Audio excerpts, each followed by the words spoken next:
Possible ethics violations and a continued battle with the courts over the travel ban. NKU political science professor Dr. Salzman here to discuss another crazy week for the Trump administration and what we could possibly see today. Good morning. Good morning. Okay, speaking of the travel ban, the big talk is whether or not Donald Trump will issue another executive order in regards to this ban, because he has been battling for the last week. Yeah, he has been, and the courts have clearly rebuffed him in terms of the one that's standing. All indications are that they will release another executive order, another travel ban in the next day or two. What will be different about it is hard to tell, but I think it's worth noting that this is part of the process. You know, you create something from one branch, it moves to being potentially challenged either in the judiciary or in the legislature, and then you bring it back and you try to correct what the challenge was about. So that challenge was about it being something specifically identifying religious individuals, and that's a test that's not allowed. But can they change the language, even, and it sounds silly, but just tweak it a little bit so that it removes that concern and is able to move forward then? So that's what they're kind of wrangling with right now. He said it won't be changed much. I assume it won't be changed much, but we'll just have to wait and see. Okay, so there were a lot of executive orders issued, especially in the first couple of weeks. And right now it seems like things have tapered off a little. Why is that? Yeah, it definitely does seem like it's tapered off. I think there's a couple reasons, and these are just conjecture, but I think one of those reasons could be the fact that these cabinet picks are coming into place right now. And because they're coming into place, you know, they're kind of saying to the administration, like, we want to bring our team in and review if it's related to Homeland Security. You know, the Department of Homeland Security cabinet picks secretary wants to weigh in now. Same with Housing and Human Services and Urban Development, and all of these now have their teams starting to move in place, whereas that first week there was very little there. But it is worth noting that this is really the prerogative of the president. There are almost 2.7 million people that work for the federal government, and to those almost 3 million people, these executive orders are law, and it dictates fully what they can and cannot do, and whether that has to do with the kind of health benefits they get or their day in and day out tasks, like who you're going to let in if you're an immigration official.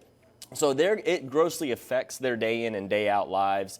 But again, I think that what we're starting to see is that finally his team is coming online. And so the dropping those edicts, so to speak, isn't as important, nor is it the right process now. Okay, so let's talk a little bit about transparency. It's something that Donald Trump and his team have said they were going to do throughout his presidency.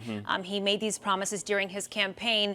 On the flip side of that, you do hear a lot of talk, whether it's through tweets, which there are a lot of angry tweets oftentimes, and other messages. So what's the difference between transparency and just talking? That's a great question. You know, in a democratic society, one of the most important things is for us to be informed of what's going on. And so that's really kind of at a very elementary way what transparency is about. It's about understanding how a decision was reached, who got to chime in on that decision.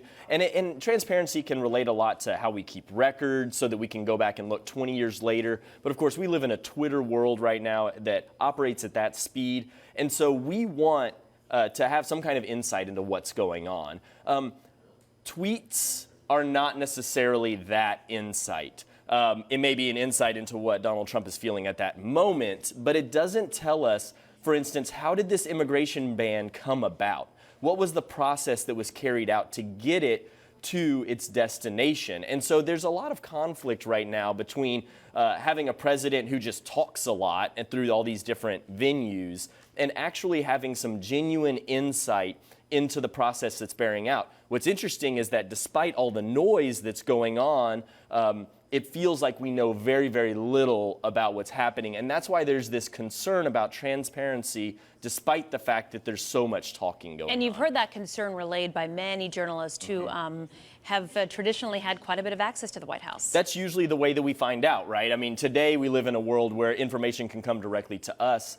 But up until 10 years ago, and even still today, that information came mostly through journalists who were professionals at gathering information, vetting information, and then sharing that information in a very consumable way with the rest of us. And the adversarial relationship that exists between the Trump administration and journalists and the media should be really disconcerting, because if journalists can't figure out what's going on, then the rest of us are doomed, really, because they're the ones that have the time and the resources available to them to actually figure out what's going on and to have that knowledge and that wherewithal. Yeah, regardless of how you feel about the Trump administration, transparency is key. It's key, and in any democratic society, especially ours. Okay, thank you so much. We'll see you next week, Ryan. Looking forward to it. Appreciate it. We're going to send it over to Denise right now. So we have